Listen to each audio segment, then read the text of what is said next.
Good afternoon and welcome to 1st of January 2026 edition of The Pulse. We're coming to you from our studios here at Kokomlele. We're live on DSTV channel 421 and Go TV channel 125 and around the world on myjoyonline.com.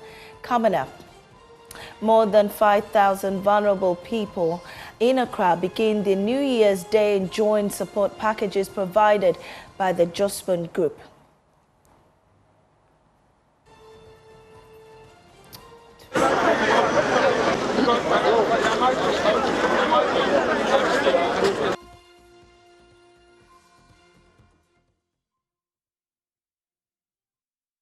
The details plus take you across the country to capture how Ghanaians are ushering in the new year while also speaking with a life coach to guide you and I in turning our new year resolutions into reality.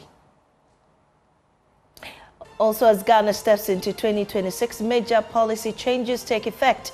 The effective VAT rate drops from 21.9% to 20%.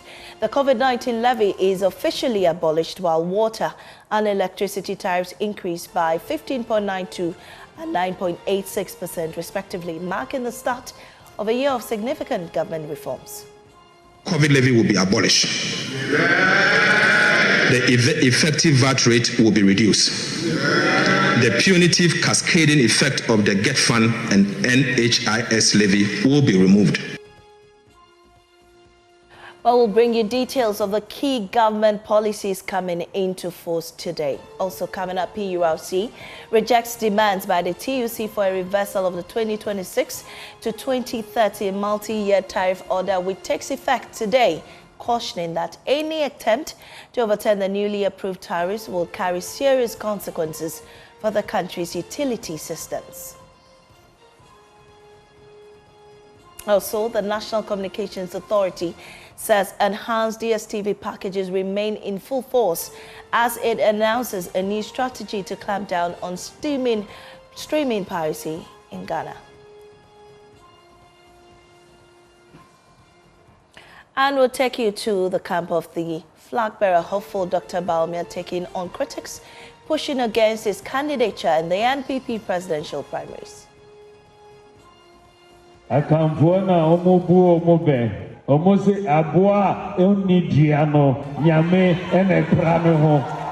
is a proverb that says that God keeps the animal without a tail.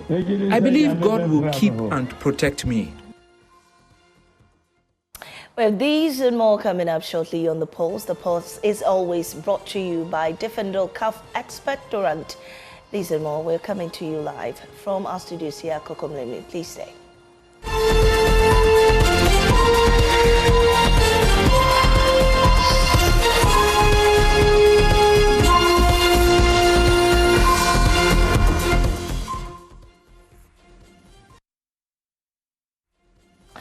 Let's go into the details now. It's the first day of the new year, and across the country, Ghanaians, particularly Christians, are ushering in 2026 with Thanksgiving celebrations and renewed hope from church services and family feasts to music, dance, and quiet reflection.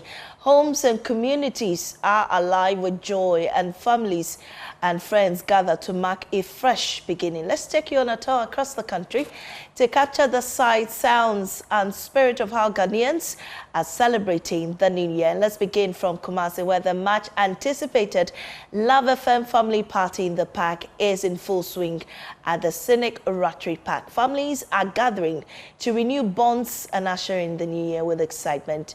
And also parents and children queue eagerly as the atmosphere comes alive with laughter, music, games, food, and a strong sense of community. Clinton Yabwa was at the Ratri Park.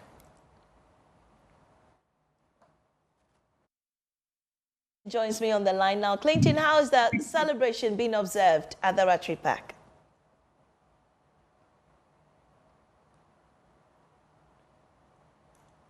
Clinton, can you hear me?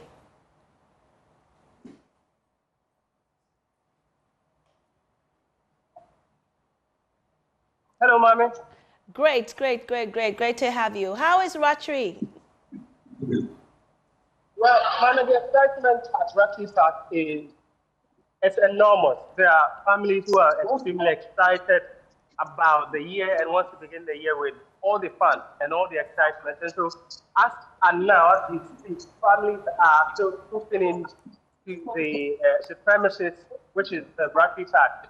And almost, in fact, when you enter the premises or at Rugby Park, almost every corner is filled with attraction. The children are engaged in painting. They are so much into the swimming pool. When I went around the swimming pool, I realized that the pool was almost full with children and adults who are having extreme fun.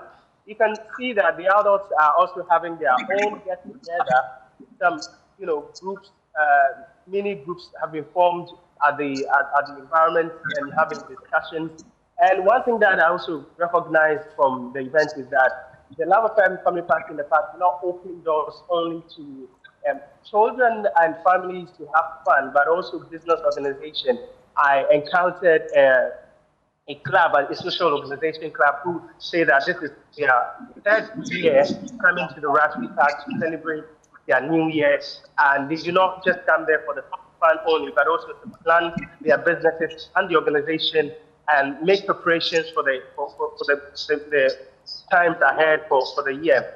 And so the Love Affair Family Party in the park has been an all-inclusive one that has given energy to many people in Kumasi. Right, Clinton, apart from the family party in the park, how else are people celebrating in Kumasi, especially now that we're in the new year? Well, I can speak about two categories of people. The ones who want to usher into the new year or start the new year with excitement and engagement. And so even right just across the street is bar that you see people sitting there having their chats and having some drinks. This is how a particular category of people are celebrating their Christmas. But also on the streets of Kumasi, it's a little calm because I have observed that many people are also in their homes enjoying the holidays with their families indoors. All right, Clinton, but thank you very much for that update from the Rugby Park as well as Kumasi, ushering in the new year. Well, let's head to the Upper West region now and speak to Rafiq Salam, where some of the residents there join the rest of the world to also usher in the new year. And Rafiq Salam, what can you report from the Upper West region? I can report to you that the Upper West region is really calm as far as 2026 is concerned. The people really ushered in did the crossover last night with lots of excitement. There were a lot of heavy attendance at churches and then also at the pubs. And also, surprisingly, at some few mosques, we have a lot of our Muslim brothers who somehow feel the mosques were raptors. They were also engaged in a form of prayer. And so that was what had transpired in the Upper West region last night. And then beyond that, there was a lot of excitement. People were really joyous and also mostly at the park. So I know that there are some celebrations ongoing now. Also, the former Interior Minister, Ambrose Derry, throwing a party for residents in the area. What can you tell us about that? This is an annual event. Ambrose Derry, ever since he came into politics, has been engaging. I think the first time I attended this party was from around 2004. And then he told us that when he used to be practicing law in Bolgatanga, he used to throw a party every 25th December. But ever since he became legislator for the people of London, he cultivated that habit, and ever since he has been doing that. And so today, there is a wave or sea of people right at Kokoligo from all corners of the constituency who came at least a dine and wine with the former Interior Minister. Right, Rafiq. Now, the former Interior Minister, Ambrose Derry, spoke at a party he organized in his community, and here's what he's been saying. 2025 would be a little different. In 2025, I've not been in active politics in the way I've been for the past 8 years before that. I have been a minister of state, I have been member of parliament, and I've been actively engaging my constituency and engaging other stakeholders, both in parliament and outside parliament. And so 2025 was a little different for me, more relaxing, less strenuous for me. But having said that, I think that the first thing I would say is, well, every year has its challenges, and it's the first year of the President John Mahama term as president. I would say that generally I wish that things had happened faster, but it seems to me that from where I sit, we probably are not getting the maximum of expectations. I think that the first boost of the government, which I don't begrudge them for, is the CD dollar exchange rate. Yes, it is an indicator, but money is also a store of value, and there are other aspects of the economy now that do not add up. I'm in Nandom now. Last year was a year of very good harvest.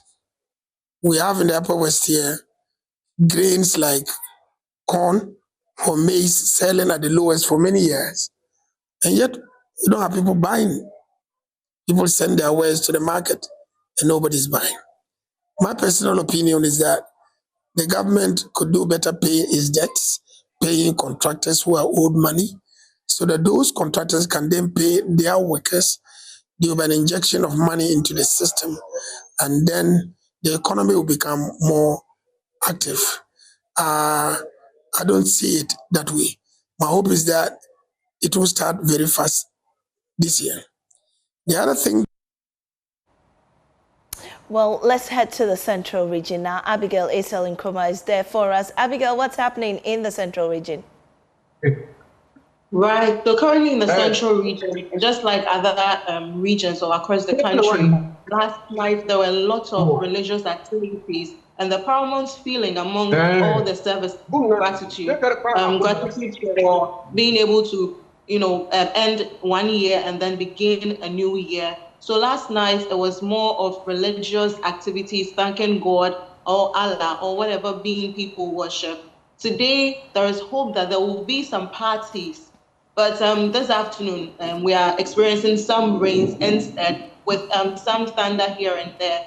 It's the hope of the people here that the rains will stop just in time for the night celebrations to happen. We are expecting more people to, patronize, especially restaurants and hotspots along the beaches in the region, to have some family time, friend time, and, basically fun time. But now there's rains, and people are also considering it as more like a blessing for the beginning of the year, God's blessing for the beginning of the year. But we are hoping that the rains will stop in time, for the night celebrations to begin as well. All right, Abigail, thank you. Wish you all the best in the central region. Let's head to the western region now. Natalia Kwanzaa is standing by. Ina, Yawazoye, what's happening there in the western region? Yes, ma'am, yes, indeed, Yawazoye. So, just, 25th, 26th, and then 1st of January is when we have our masquerade. Irrespective of the rains, we have rains now in the western region, but you should head to Efiekuma, Kofi Kenata's, community, and you would see them joweling. The masquerades are in their coats of many colors, dancing to the various tunes played by their various masquerade. And so in the western region, from yesterday, 31st night, it has been spiritual in the evening. Most of the people heading to churches, with a few, spots being open for people who would not get into church.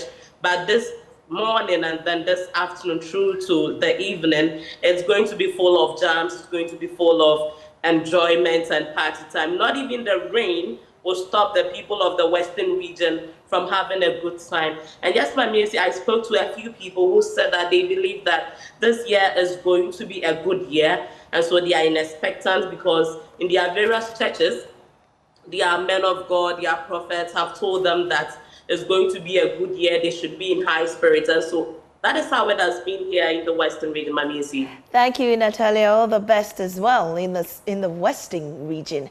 Now, as New Year celebrations intensify across the country, there's also the need to reflect on how to make the year truly meaningful, all the way to December 31, 2026.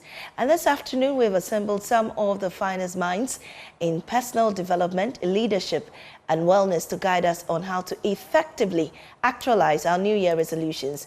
Joining us on Zoom is CEO of Ariel's Haven, Ariel, the wellness coach on personal branding and career development. We also have Dr. Ike Tando from the University of Media, Arts and Communication. Ladies and gentlemen, thank you for joining us. And let me start with you, Ariel, to actualize. I mean, we've heard from most of our pastors, of course, spiritual leaders, as well as our leaders in our various churches tell us that we don't need to, do business as usual. And we have come up with our New Year resolutions. How should we physically, mentally, emotionally approach this new year on a personal wellness plan? Hi, thank you very much. And Happy New Year to your lovely audience. It's a wonderful day, and I'm happy there are some rain somewhere, so some blessings are pouring in on us today. Everybody makes an intention or sets New Year resolutions, and I know a lot of people have set some resolutions for this year, 2026 as well. But if you set a goal or a resolution without the proper intention or without the proper structure, you won't be able to achieve them. Now, I tell people every wish you get, Happy New Year message you get, is people actually setting a goal for you, because they are saying we expect you to be able to achieve these things that we are wishing you. So wishing is not the same as achieving the goal.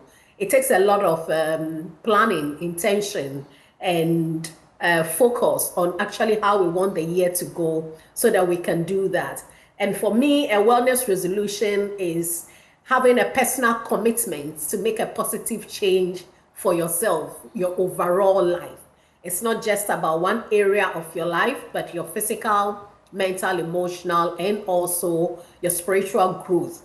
Now, normally at the start of the year, a lot of people start it and think, oh, I'm going to do this and do that. But by the middle of January, everybody seems to get off that excitement of achieving something or making certain positive changes in their life.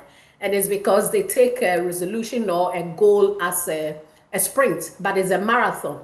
It's something you are traveling to. It's a journey. You're not going to get everything you want in 2 days. But the secret about this is our habits.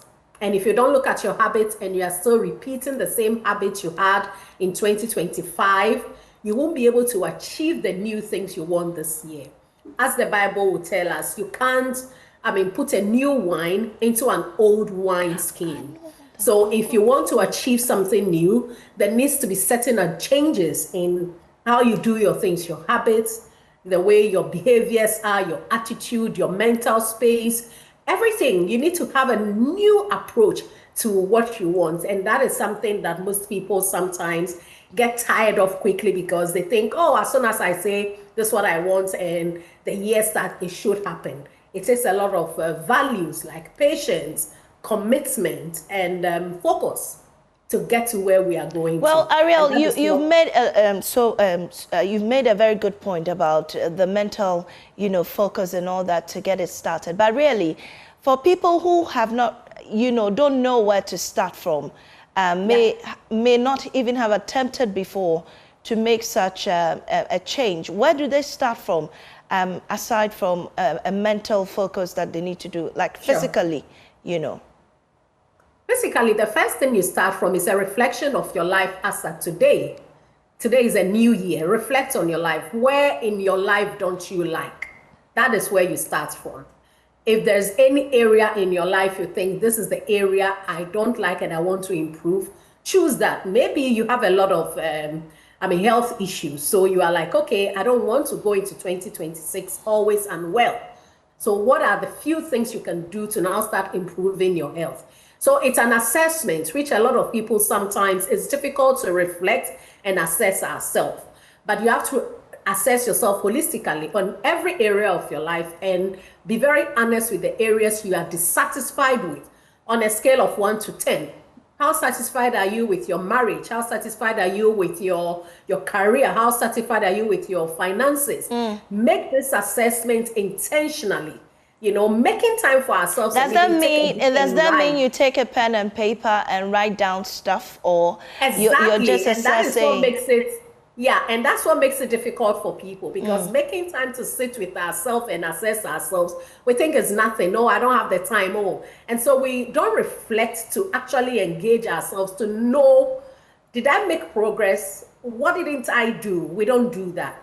But the first point of call is reflecting and assessing yourself and knowing the areas you want to improve. And then you can start making the intentions to improve those areas. Will that be equal to a vision board? You know, a vision board where people will make a whole board of ideas or visions or where they aspire to be in the course of the year or in some time, you know, or period. Yes, and a vision board starts with actually also knowing what you want. So once you know what you want, you can create a vision board. And I have an event coming up where we are doing reflection, goal setting, vision board. Teaching people how to change habits and all that next Saturday. So you can create a vision board and it will help you to start actually making your choices towards what you want. A vision board is a very powerful tool when it comes to goal setting. Ariel, stay with me. Let me now bring in Dr. Dando. He's also a brand management professional to tell us more on this. Sir, you do brand management and all that. Ariel has set the foundation going. How do we start from your perspective? Thank you very much, and Happy New Year to you and everybody listening to that. Yet, I think the first contributor or speaker did mention a few things which are very vital to personal branding and professional growth. So I would say that I will not even call it a vision board. When you say vision, people think it's something that is very far. So I would rather want to call it a mirror board. You set a mirror of yourself and itemize very few basic things of what you want to do. Every human being, I would say, who aims to be professional, who aims to achieve something, whether it's in your marriage, it's in your career, should be very intentional about setting goals for yourself. You can set very smart, specific goals, break them into smaller milestones. If I will be able to write a new story today, I have achieved my goal for the week by writing a new story. If I'm able to hit, probably if we're in the print media, I've been able to do a front page story. When I was a young journalist, I used to fight and scream as to when am I going to get a 1A story for Daily Graphic. Personal goal I set for myself. You write your story today, you are measuring to see whether those milestones are being achieved. And then try to find out what are some of the activities, what are the things that I should keep doing more. What are some of the things that I should keep doing less in order for me to be able to achieve that particular milestone or goal that I've set for myself? But in all these, you ask a very good question. Say, what about those who don't know themselves, who have not even started at all? Personal branding initiative or professional development initiative start with yourself. Have a mirror reflection of yourself. Who are you? And I'm a bit religious, so I would want to say, go to your creator and say, God, I have come. Naked I have come. Who am I? What do you want me to do for 2026? What are some of the things that you think I am very good at? And I used to be a self-critic of yourself, of your personal brand. What do you think I am good at doing? What do you think people easily identify me with? What are some of the things that I do it effortlessly? And people say, you are good at it, so keep on doing it more. Itemize those things and then try to upscale or rescale. How do I learn more about the things that people say I am good at? How can I invest more time, more energy, more resources into that? How can I also rescale the things I do not know? One of my personal goals is to learn more. Now the Gen Zs are just catching up and they are overtaking me so much. I don't want them to widen the gap so much with me. So when I'm catching up, getting to my level 100 students, what are the new trends? How do you do your new Twitter? How are you your Snap? I want to get into those spaces because I really don't want to be far away from the things that, because I'm a youth author and I'm a brand specialist, I want to understand their psyche. So that is my personal upscaling goal that I've set for myself for 2026. Okay. So it's about learning, it's about improvement, it's about criticizing yourself, it's about setting clear goals, it's about breaking them into simple milestones, and then watching, evaluating, and then making sure that we're able to track your achievement on a daily basis. Well, I don't know whether this question should come to you or should go to Ariel, but you spoke earlier about a mental focus, you know, being in the right frame of mind. In this world today, where there's so much uncertainty, you don't even know what's going to happen next. How do you, you know, be in the right mental space to ensure that all these, you know, ideas, or this, you know, taking a scaling up your image and all that will come into play? So I would say that don't stick to one plan. Have plan A, plan B, plan C, plan D to plan Z. And then all the time, just believe that if it doesn't work, you would want to try again. Don't enter into 2016. People go into church. Yesterday I was in church myself, and people say, I receive, I achieve it abundantly, beyond our measure. It will not just come that easy. It will not just come to you. You are going to fail. You are going to cry. Just conscientize yourself into that mental state that it's not going to be an easy kill, because even the Bible doesn't promise us an easy life or an easy achievement. So make sure that if you think that you would want to be the best newscaster, you would want to go join BBC by the end of 2024, by the end of 2026, sorry, you just want to, it might happen, it might not happen. If it happens, hallelujah. If it does not happen, it doesn't mean that you should break down and cry. Track your effort. What are the things that you did right? As I mentioned it earlier. What are the things that I should improve so that if I'm not able to even achieve it 2026, I could measure my effort and don't break down. A lot of people set very ambitious goals, and then some of our pastors also do not help some of our young ones by making them. It's good to motivate your church members, it's good to motivate your workers, but it's good to be very realistic with them that all goals are not going to be achieved. That is why people get into some mental state and they think that they become depressed and think that people have set them up. Be clear. Do a little at a time every day. Accommodate in research, we say leave 5% margin of error. Just leave a space that you are going to fail some. You are going to win some. Some of them are also going to, you are going to lose them. And then make sure that your mental fortitude or focus is that no matter what, you just want to take a step ahead. No matter how small or no matter how insignificant it is. You are not in a competition with anybody. You are in a competition with yourself. You love yourself, and I keep on saying that the best way of achieving your personal branding goals is to first of all love yourself. Cry sometimes when you don't get it. Laugh the more when you get it.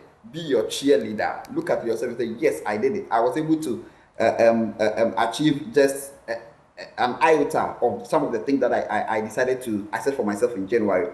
But although I achieved 5% of the 10% goal that I've achieved, I'm not going to beat myself so hard. I'm just going to tell myself, yeah, hey, yes, you tried. At least you have made a step. And I'm going to audit myself, do a personal brand audit, and say, what are some of the skills I need to acquire more? What are some of the things that I also need to let go? What are some of the networking? You can't do it alone. You will need people. What are the friends that I need them in my circles? What are the professional platform that I need to join? What are some of the professional clubs that I need to join? You need people that you can also leverage on in order to be able to achieve that desired objective that you set for yourself. Well, Dr. Tando, today in our world, it's almost always online. You know, people, social media, always online, I mean. And people are always on social media, you know, selling themselves. What are the do's and don'ts? Or the things you've seen people do that shouldn't be repeated in 2026? Thank you very much. And I tell my students, if you are not online now, then it means you are dead. If you are not online, you are offline. You must be online. I hear people say, me, I'm not a social media person. I'm not a LinkedIn person. You cannot develop a professional brand in 2026 without being visible online. It's extremely important that you must be visible online. You must tell your story. But in your quest to tell your story, to get that visibility, to get that quote-unquote attention, you must be authentic. You can't lie about yourself. You can't just go and exaggerate about yourself. People go to the salon and I tell them, When I audit my personal branding class, I tell them, let's look at your first week. Let's see what you have posted. And you see people go to the salon, they do a new Brazilian hair, then they put it on social media. Are you a celebrity? I ask them, what do you want to achieve? I want to get a job at EcoBank. I want to get a job at JoyNews. And when you go and audit their social media profiles, it's about hairstyles. It's about a dress that they have bought and they just want to showcase it. That is, you are not, quote unquote, a hard you have been to, who are into show business or social media. You want to be a professional. So be online, but be authentic, be genuine. Make sure that you have a unique selling proposition or a unique value proposition. Develop a simple brand story and a unique value proposition about yourself, about your career, about an idea that you are thinking of, or about your job that you are doing that you want to showcase. And then make sure that you are very consistent with your social media postings. Let your online presence align with your personal branding goals. Don't let your personal branding goals run north and your online presence also run south. Make sure that it's almost in alignment and you are almost telling a story that will create a unique impression and a differentiation for you and your brand. Well, let me go back to Ariel. Ariel, so I know in this time, it's very busy for a lot of corporate people, you know, even for us, we're always working. How do we take care of our health in this season, mentally, physically, to make the right decisions? When it comes to taking care of ourselves, the beginning starts with a commitment. What is your commitment? If you don't check your commitment, you would be always swayed with something that is not of value to you. So if your commitment is being healthy in body, mind, being able to realize your goals, then let the things you want to do about those things be your commitment. Because if you are not committed to something in particular, then everything that comes can be a distraction to you. It's busy. Life is always running and people are always, coming your way. But everybody is like an actor in your movie. Everybody is doing what they want. Everybody is making their choices. Your choice is to make sure that every choice you make is taking you towards the goal you have set for yourself. A goal as in maybe you want to be healthy this year, you want to eat healthy this year, you want to rest more, you want to educate yourself more, you want to develop more. Every choice you make should be intentional towards that commitment. If you don't commit to it, it means you are not actually being honest with yourself. So for every professional out there, the world is not going to one day come to a standstill and say, oh, because of you, everything will stop so that you'll be able to achieve what you want. This is how it's going to be. There will be things coming, but it's with a focus that will help you to keep navigating yourself to where you want to get to. Being committed to a self-care plan is one of the things every professional must have. What are your morning routines? What are your evening routines? The morning routines will set the tone for the whole day. So don't get up just in the morning and just start. Have a plan for yourself, a 30-minute morning routine structure you follow in order to be able to commit in how you intend your day to be like. So a lot of people may get up and straight they pick their phone and then they just go into their day, or get up and straight they put on their TV and take in the news, and then that gets them activated. But if you want to have a day that helps you with your commitment, you need to start the day with certain rituals that you are going to do by how you engage your body, how you engage your mind, how you want to feel throughout the day. And make sure that every choice you are making aligns with that. Now, it may seem like it is, oh, it's too much, it's a lot. It's not. It is not at all, because you know yourself, you know what you want. Everybody is also wanting something else. So you don't have to always react. I think the power lies in how we respond to things that comes to us. A lot of times we are just in default reacting.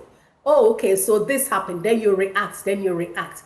But with a commitment, you have to be intentional and to respond. You respond by knowing that this is the way I want to go. I'm going right, not left. So if something comes and is taking me to left, I will respond by making a choice that takes me to right. If you don't respond and you react, then everything just comes and take you off your commitment, take you off your goal, take you off where you want to go to. So it is an intention that everybody needs to have certain structures every day to follow in the morning and also in the evening to bring yourself into a reflective mode, calm yourself down so that you have a good restful night, get up again and repeat your morning structures. And this will be something that becomes like a container around you.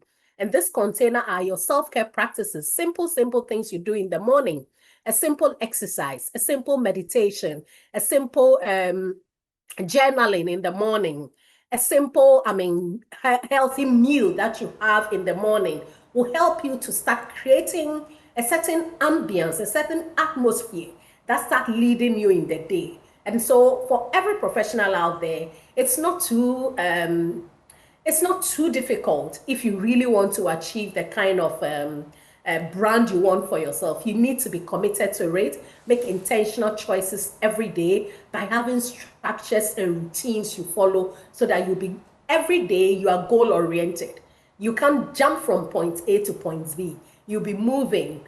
But if you're moving and you're always reacting and getting distracted, then it takes longer to get to point B. Well, some of the key concerns that people talk about is they start great, all right, then it gets to the middle and it's difficult to move on. Sometimes you even give up altogether or even forget that you even started in the first place. What would you say would be the antidote to that? You know, starting 2020, many people started 2025 that way. And we didn't even know what happened till 2025, December 31. We're now on 1st January 2026. How do we sustain the momentum? You sustain the momentum by assessing yourself. And what people forget to do is rewarding themselves. We achieve something, we don't like the small growth we are seeing. We want to see everything in one day. And so when we don't see the final picture we want in a month or so, then we think, oh, this thing is going to be too long. I can't wait for it. Now, the other secret in this is that your old habits are actually stronger than the new things you want to do. And so your old habits are very persuasive, trying to pull you to the comfort zone of the way you used to live in 2026. So you can't also say that I want to stop everything I used to do before I do the new things. You have to learn how to attach new habits to old habits so that you'll be reinforcing the new habits into your life gradually for the old ones to go off. But sometimes we say, okay, I want to stop this fully before I stop that. The way our mind is created, you can't leave a void. It will always want to have something. So you have to be reinforcing a new habit in addition to the old one gradually till the old one goes away. So you can't just change in one day. And so if you are going through a process for anything at all you want, you have to have a value of patience. Right. Right. If you don't have a value of patience, you will just think it's not happening and then you give up. But sometimes you're almost there. It takes 21 days for a habit to actually become a bit comfortable. Another 21 days for it to become a lifestyle. Right. You know, so if you don't give yourself time and commitment and consistency, you do it today, you don't do it tomorrow, you don't do it the next day, you don't do it, before you know, without the consistency, it feels like it's too long. So commitment, consistency, prioritizing your goal, being on schedule, you know, and committing to the schedule is very, very important to keep going. Do you need, so for some people who are very independent, how do they stay accountable to these goals that they set for themselves? Okay, great one. Being accountable is not an easy thing for a lot of people. And that is why having a coach is also very good. A wellness coach job is to help you to become accountable to yourself, to move from where you are, set goals, achieve your goals, set, realistic goals, and keep going on your life in a way that supports your health and your well-being.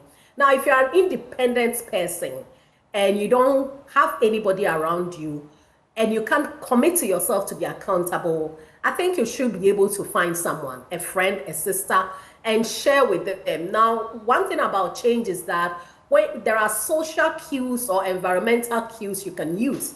So you can tell a friend, this year I'm going off Coke.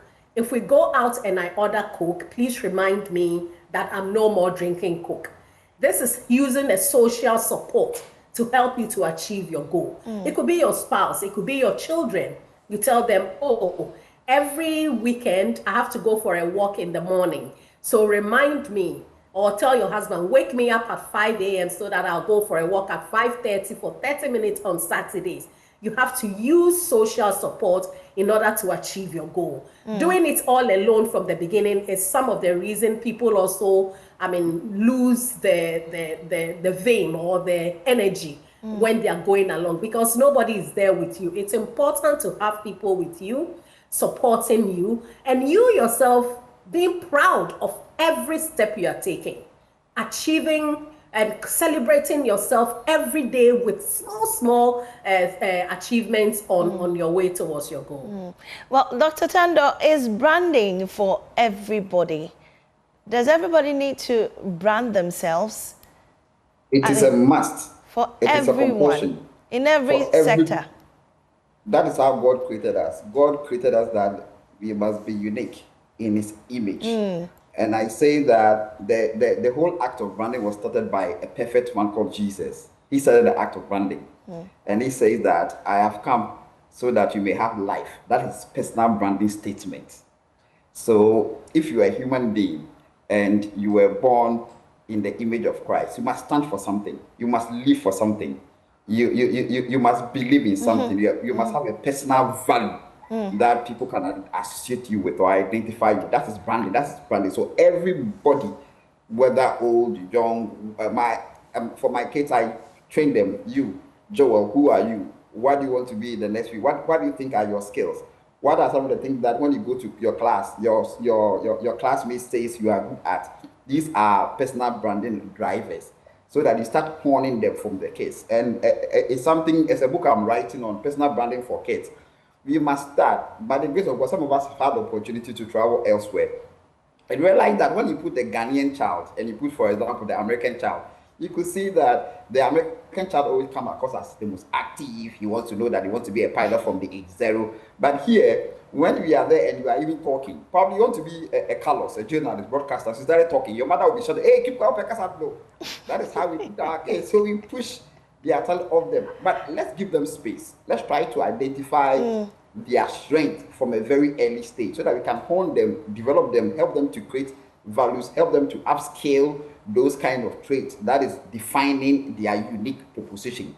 So to answer your question, everybody needs brand. Everybody must be conscious. So everybody must be very consistent in projecting, in evolving, and in creating a persona that will be easily be identifying him or her when he or she is passing through the marketplace, when he or she goes to the church, when he or she comes to Joy FM studio or is at Unimark IJ teaching like me. Well, you bring up a very important point. Traditionally, we're quite not into this branding space or even the confidence we instill in our children.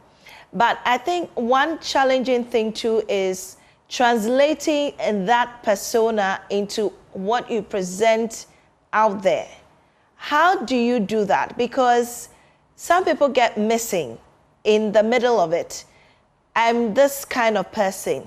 How do I project that as my brand? Maybe in my dressing, on my social media, in what I do, even in my job. How do I do that such that people can accept me for who I am? How do you translate that into your, into your outlook? In building a visible brand that will last, a personal brand that will last, first of all, you must identify who you are, your personal branding values. How do I want to be known, or how do I want to be seen? How do I want, or what do I want to be known for? What are some of the skill set that I do have that aligns with the image or how I want people to perceive me? How do I make sure that I stay consistent? I am not Ike Tando, the preacher today. Tomorrow, you are not Ike Tando, the football commentator. Tomorrow, you are not Ike Tando, who is a musician. You can have several talents. I'm not saying it's not good to also be multitasking or developing certain other skill set, but you must know what are your core strengths and what you want people to know you for, so that you drive the narrative around yourself. There are so many other things that we do that are not supposed to. Yesterday, I was telling somebody, I was auditing his Facebook account, and I said, why? You went to dinner with your girlfriend and you take a picture. Why do you have to put you and your girlfriend eating in a restaurant on your social media page? He said, I was in the mood. And I said, what do you want to achieve with that particular post that you did? Is it aligning to an image that you want to see? Or do you want to be a celebrity? Or you are a banker? Or you want to be a journalist? So first of all, you must know what you stand for, and then how you want to be perceived. And you must have a brand audit board, just like you said, a vision board. Have a personal brand board and then audit yourself. Okay, how do I stay consistent as a musician? How do I stay consistent as a politician? How do I stay consistent as an educator or as a brand advocate like myself? And like my other colleagues, they say, have accountability partners. Have people who help you to check so that you don't veer off too much. Have people who understand your vision and your mission and where you want to go to, so that when you are not doing the right thing, that are consistent with how you want to position yourself, people can know, hey, you are going a bit too much. There's something I do. One of your journalists, Carlos, a very good guy, is one of my students, and you attest to this. This is one of the things I do personally. That every semester I ask my students, evaluate me. What do you think I did right for the semester? What do you think there are some of the things that I should drop? I do this intentionally because I want to stay consistent. I don't want to be lost in the middle and I'm a little bit of that, a little bit of that. And we say that a rolling stone gathers no moss. You must be known for something. You must be consistent. But isn't that also a type of branding? If you don't want to be known for a specific thing, you just want to be you. I mean, not loud. Let me ask you the question. How do you want to be you? Who are you? That is the person. That's the person. Yes. So everybody must stand for something. All right. You want to be a free go-getter. That is a brand, a free go-getter. People are just free here. Yes, they're just there. Also are. A free for all. Just lucky go girl, and then go, and then that is who you also want your audience, your followers, your people to know you for, to see you for. So that is also something. But that must also align with what you want to achieve in life. What do you want to? What did God? Your aspirations. Life to do? Aspirations. Right. What did God bring you to? Because everybody must do something. We are all brought here for a purpose, and you must achieve. Whether the purpose is to become a president or whatever it is, you must stand for something, work towards it, be consistent, seek for continuous improvement. Do it today, come back tomorrow, even at wanting to do it better than you did yesterday. And love yourself, be your own cheerleader.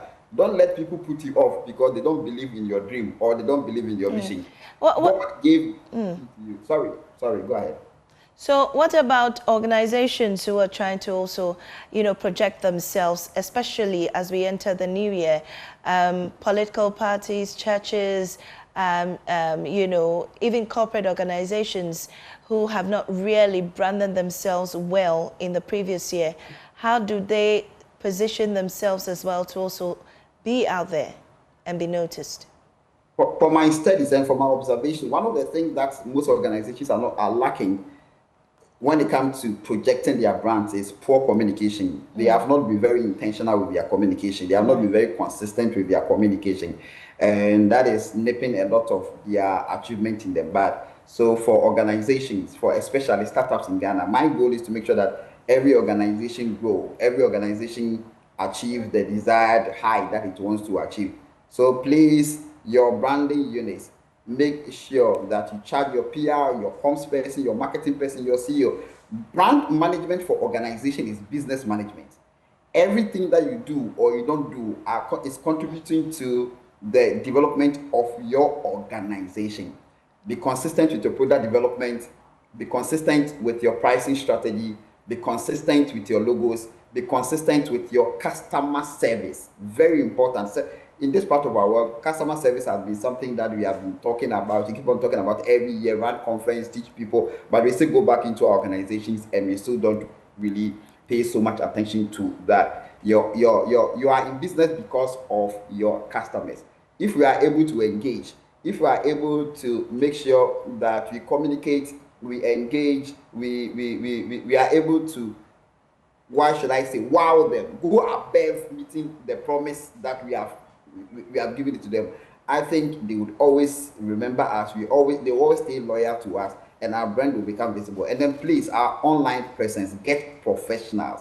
There are millions of students and professionals that Unimark, University of Ghana, other universities train every year. Don't do it by yourself.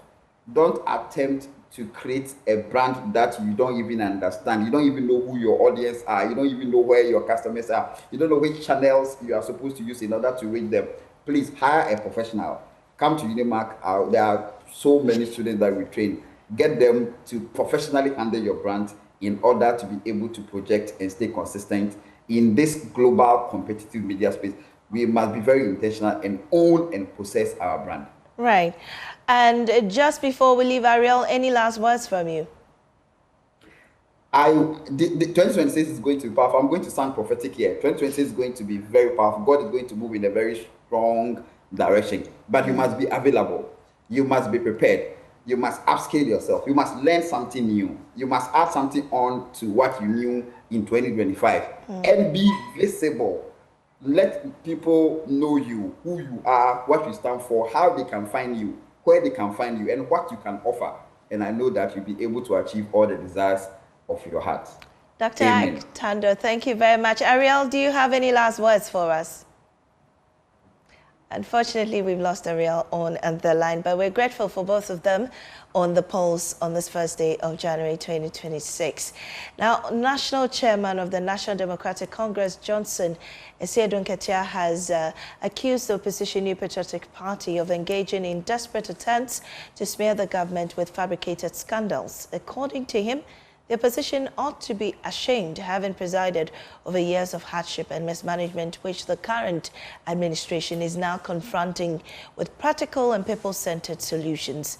At the commemoration of the 44th anniversary of the 31st December 1981 resolution at Ada, Mr. Asiedu Nketia stressed that the government will not shield wrongdoing by its appointees. Kwame Yanka reports.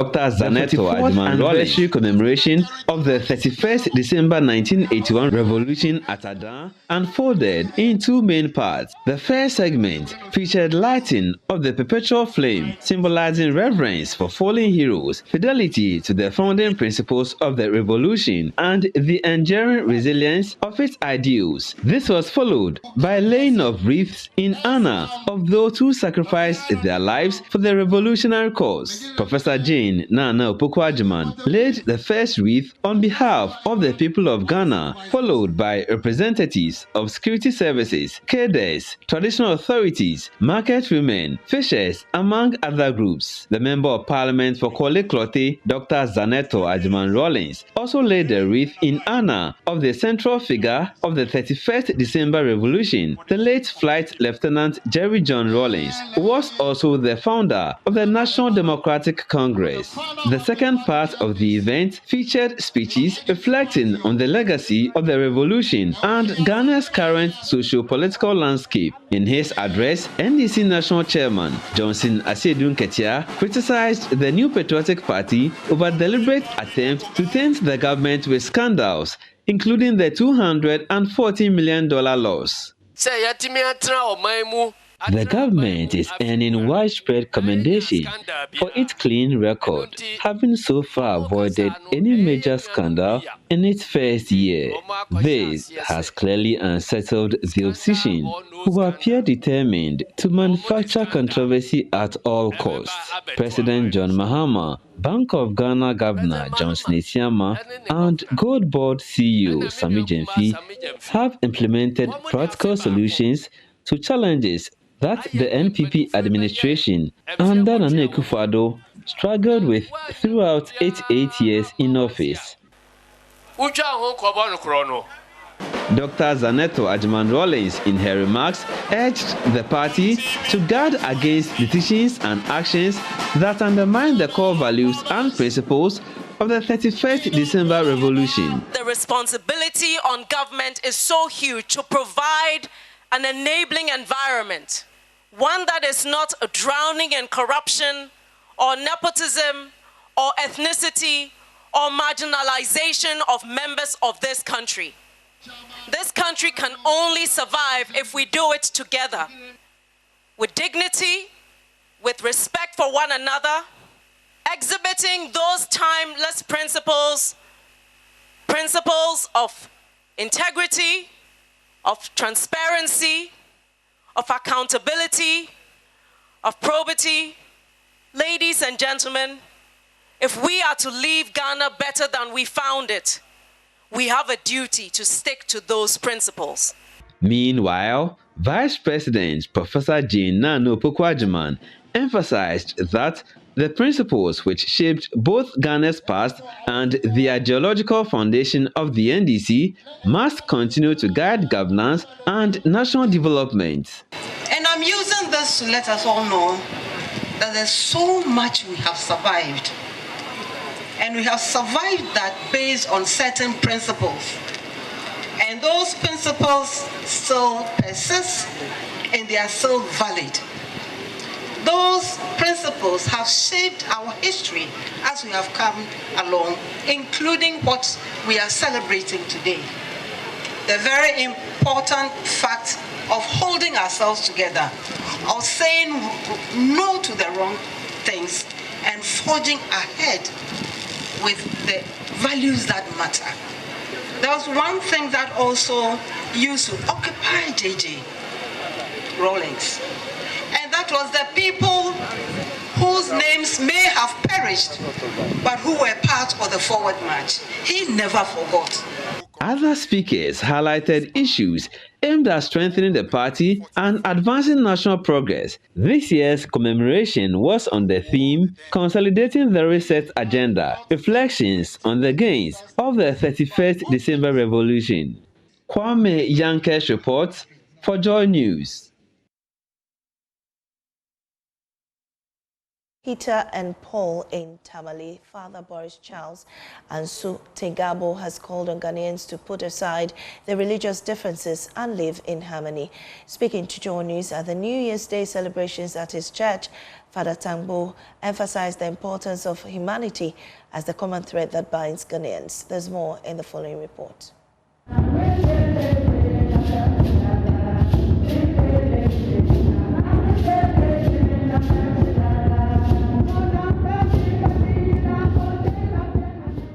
As Ghanaians bid farewell to 2025 and welcome 2026, a sense of hope and renewal fills the air. From the bustling streets of Tamale to the quiet villages of the north, people are reflecting on the past 365 days and looking forward to what 2026 brings. JoyNews joined members of the St. Peter and Paul Parish, Sanuergu Municipality, to celebrate the new year. Speaking to JoyNews after church service, the parish priest, Reverend Father Boris Charles Tengabo, urged all to focus on our shared humanity rather than religious groupings and forge as a people. A new year represents an opportunity for reconciliation, for renewed love, renewed compassion, forgiveness, and a concerted effort in unity to serve God, thankfully for giving us life. That we use the life that God has given us to serve Him and to serve our neighbor. That is the New Year's message, and I want to wish everyone, all Ghanaians, all people living in Ghana, whether Ghanaians or not, all people of this world, we are all children of God. Whether we are Muslim or a Christian, whether you are a believer or non-believer, that we are a human family with a common destiny, that we should come together as one and be be people who promote peace everywhere we find ourselves, prosperity and progress for all. Some parishioners, including Jeffrey Mohammed and Ignatius Awafu, called on Ghanaians to take action to protect the environment and reduce road accidents in the year. They urge everyone to play their part in making Ghana a safe and sustainable place. This year, the government and all of us should come together to work hard to solve the issues of Galamsey and the environmental issues. I wish that this year will be the year that all leaders will grow up, will mature to think more about Ghana and to focus more about Ghana, that they bring the love, the peace, and the joy that we share as Ghanaians. We should also be careful with the way we go about things. Those of us who ride motorbikes and use cars, the roads are getting choked because our population is increasing. This new year, let's reduce accidents.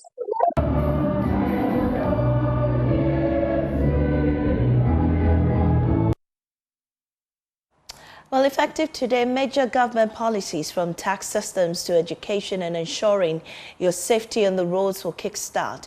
To the top among these policies is reducing the effective VAT rate from 21.9% to 20% from January 1, which is today. That abolishes the COVID-19 levy. Aside from this, there is, however, going to be an increase in water and electricity tariff as part of the multi-year tariff adjustment approved by the Public Utilities Regulatory Commission. James Savaji took a look at the key policies in the following report.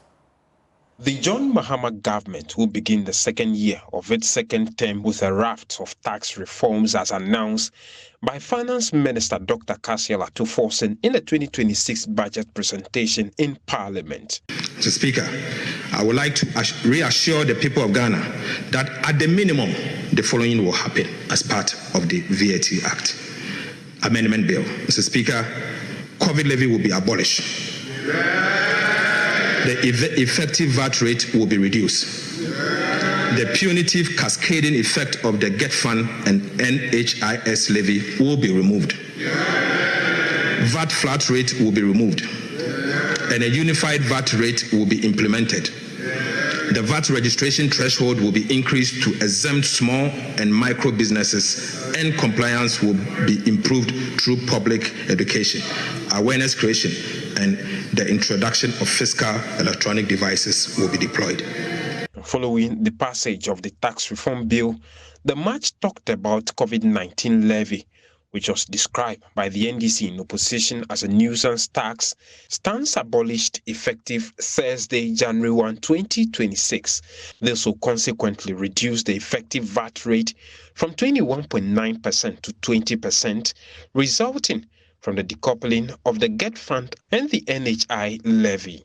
Beyond the tax cut, water and electricity will, however, see a 15.92% and 9.86% increment respectively. Elsewhere, no broken down vehicle is expected to stay on the road beyond an hour as the government seeks to implement a swift towing of all sport vehicles under the amended Road Traffic Regulations Act to improve road safety across the country. In education, government will also begin the implementation of free tertiary education for all persons with disability. But beyond January 1, government is also expected to roll out an e-visa policy, digitize government services, expand the LEAP project and other social programs. The question, however, is how the John Mahama-led administration intend to use these interventions to expand Ghana's economy and better the lives of citizens in 2026 and beyond. James Savaji, JoyNews. Meanwhile, the Ghana Union of Traders Association (GOTA) says it is yet to receive the new tax receipt booklets from the GRA. On JoyNews, GOTA President Clement Boateng said until the booklets are issued, members of the association will conduct sales without charging VAT. Even though implementation is starting tomorrow, luckily for us, we are on holidays, and the real implementation, as far as I'm concerned, will start on Monday. So since currently we haven't had any modalities from the GRA as far as implementation is concerned. We think we are going to, be making our sales without charging any VAT until we get a clear-cut, direction from GRA for them to consider moving us into the new modified tax system. From Monday, we are going to, seek an audience with GRA and try as much as possible to bring a clarity to this situation, because as far as Guta is concerned, the 20% cannot be possible. Right.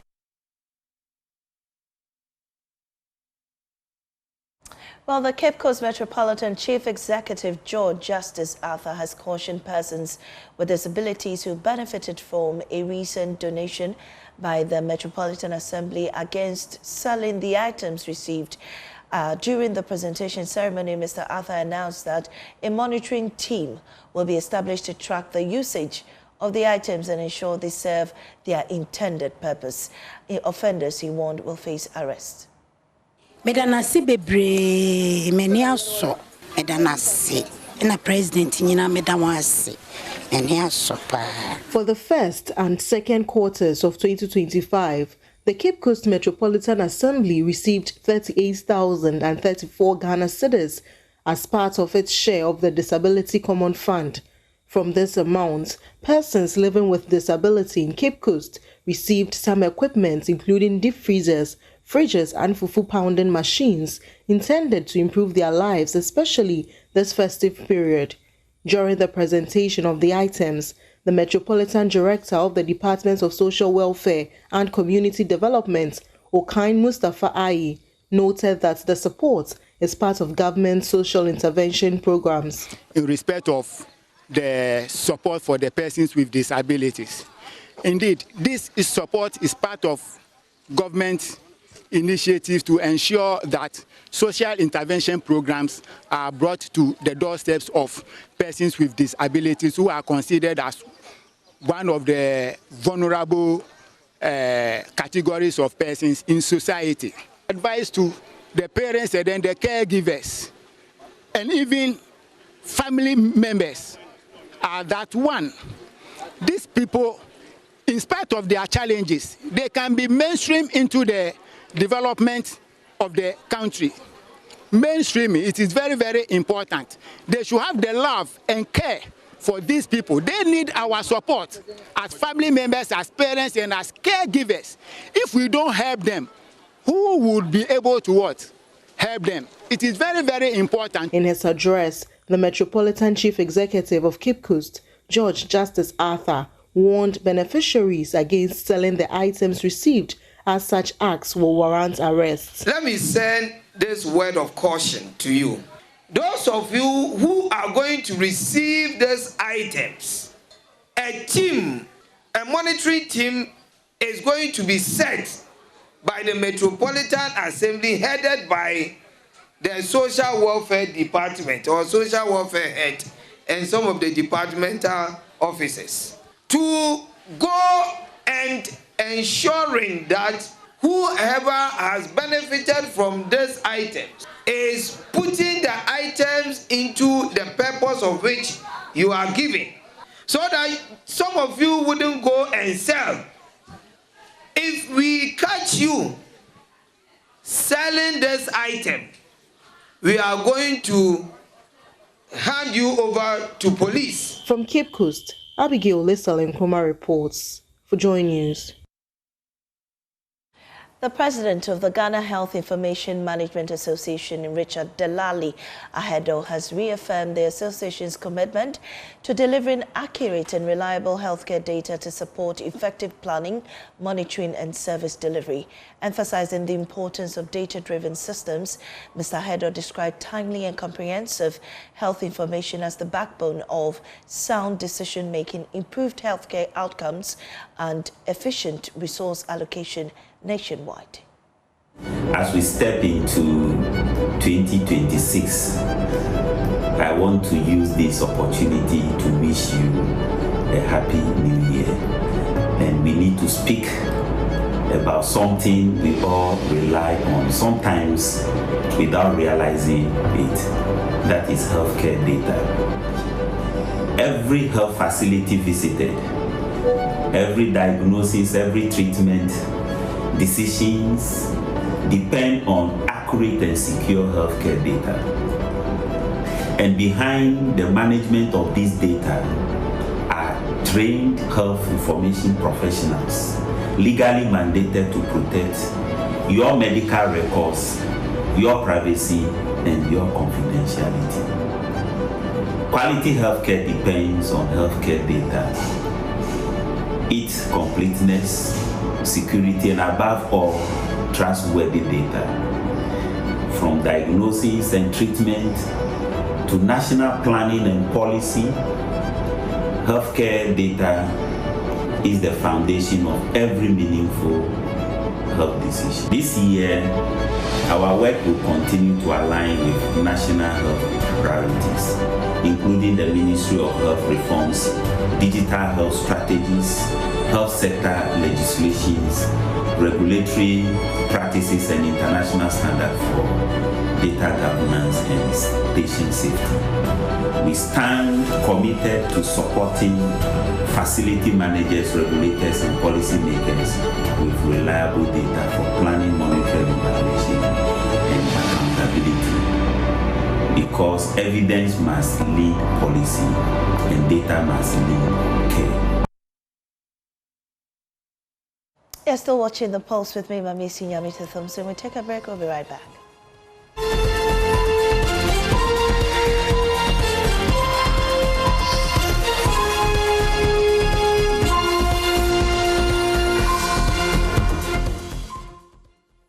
Well, welcome back. The Muslim community in Ho has rejected the 2-week closure of the Ho Central Mosque effective today.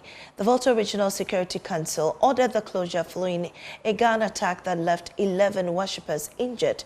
Less than 24 hours after the announcement, community leaders say they oppose the shutdown, calling it disruptive and unfair. They argue that enhanced security rather than closure would be appropriate. And let's take a look at that statement that they brought, rejecting that directive by the RESEC in the Volta region.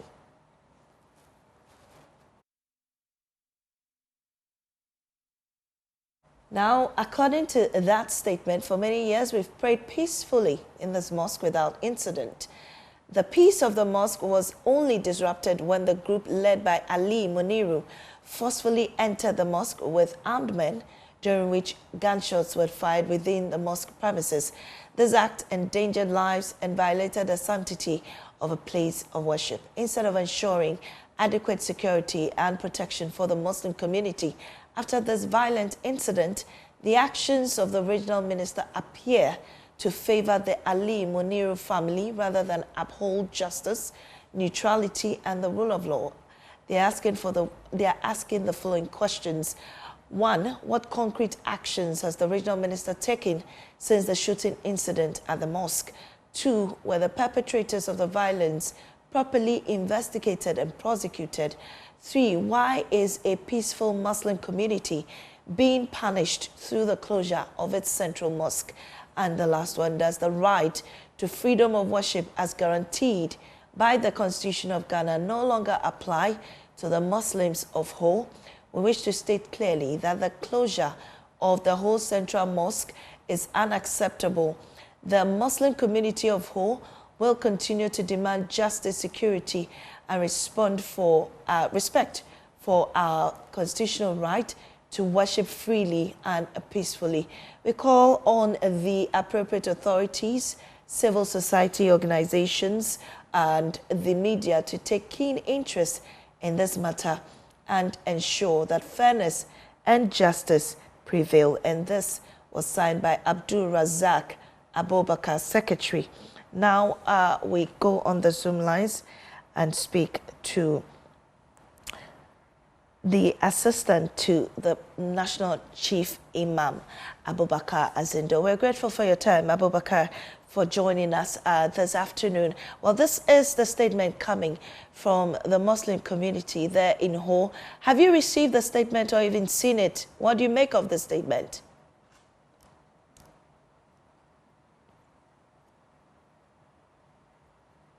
Kindly unmute and speak to us.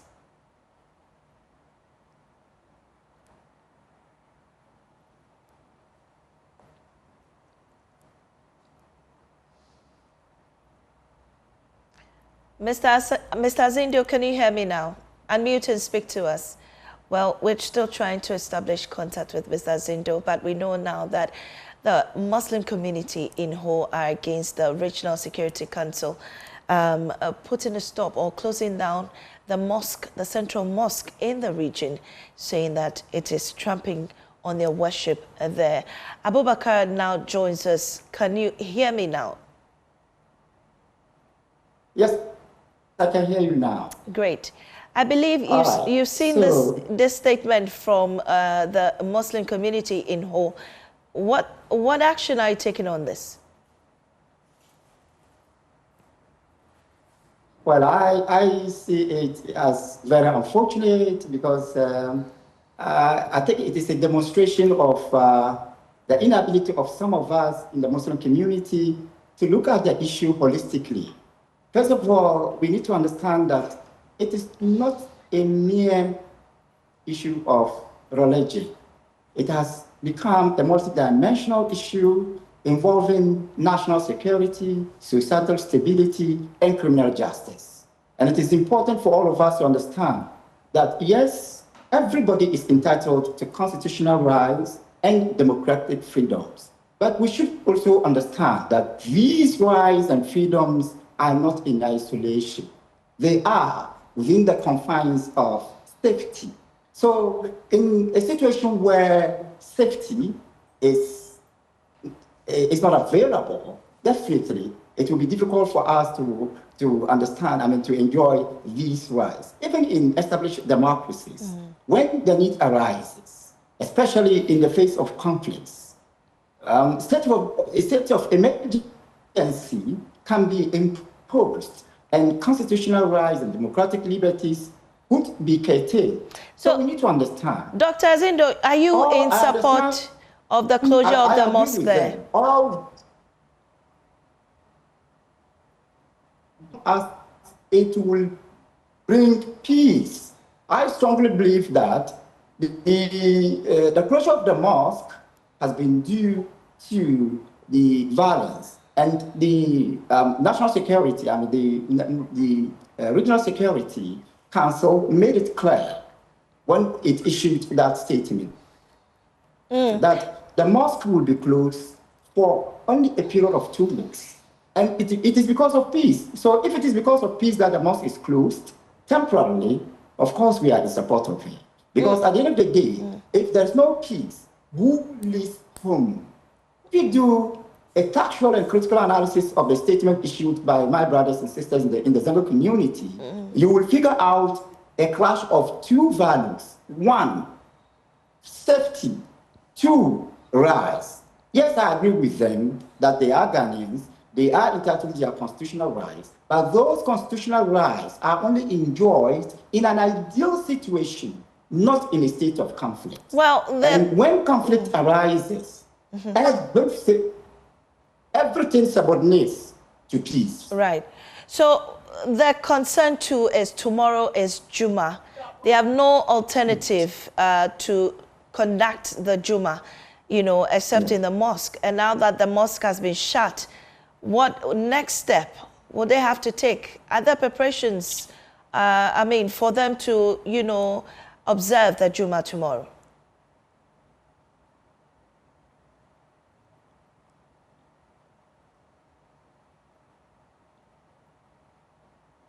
It gives you alternatives at all their decision and abide by the recommendation so far, or what the decision of the Regional Security Council.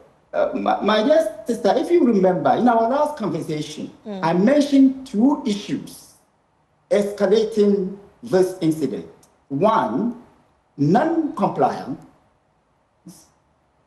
and two, non-enforcement. So in this case, I'm appealing to my black community to reconsider their decision and comply by whatever measure, and comply with whatever measure that has been suggested for now. And then I will also appeal to the security agencies in the region to do everything possible to enforce the measure. The measure. If we continue to have a state of non-compliance and non-enforcement, then of course, whatever we are doing will not be reconciliatory, but escalatory. May God forbid. We want peace. Peace must prevail. Let it be clear that yes, all these constitutional questions they have posed are legitimate, but the legitimacy of those questions can only be seen by everybody in an ideal situation, not in a state of conflict. Well, that said, that means that the Juma observation should not be held.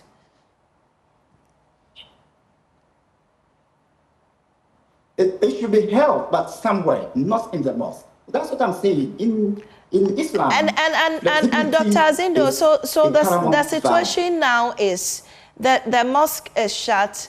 They don't have an alternative. So in this situation, what then will be the alternative moving forward? Should they do it individually in their homes? Is that the other option moving forward? No, so that to ensure the peace, nothing untoward happens. In the first place, it will be very difficult for anybody, anywhere, to claim that there's no alternative. I'm a Muslim, and I know the structure of the Zango community and the nature of the Muslim prayer. It will be unacceptable for anybody to conclude that there's no alternative. There is an alternative. Any mosque in that area can be used. Even when there is no mosque, I am telling you that within the context of flexibility of Islamic religion, they can pray in an open area. It can be done. Right. One thing I want to emphasize is that, yes, we should help them to enjoy their constitutional rights. And I will be the first person to defend their constitutional rights and democratic liberties. But those rights and liberties can only be enjoyed when the situation is normal. That's why I'm saying that in all civilized communities, everything subordinates to peace. Right, right. Of course, let me add one thing. The compliance and the enforcement should also be handled within the context of justice, because we are told that justice and the peace is a legitimate sum of justice. But until we all accept the need to de-escalate, we cannot even understand the direction of the pursuit of peace and justice. Right. I'm appealing to both. The Regional Security Council should do its rightful responsibility of enforcement, and our brothers and sisters in the Zango community should also, in the name of Almighty Allah, have an alternative place for war. All right. Thank you very much, Dr. Abubakar Azindo. He's a spokesperson for the National Chief Imam. That's how we wrap up this edition of The Pulse. Thanks for your company.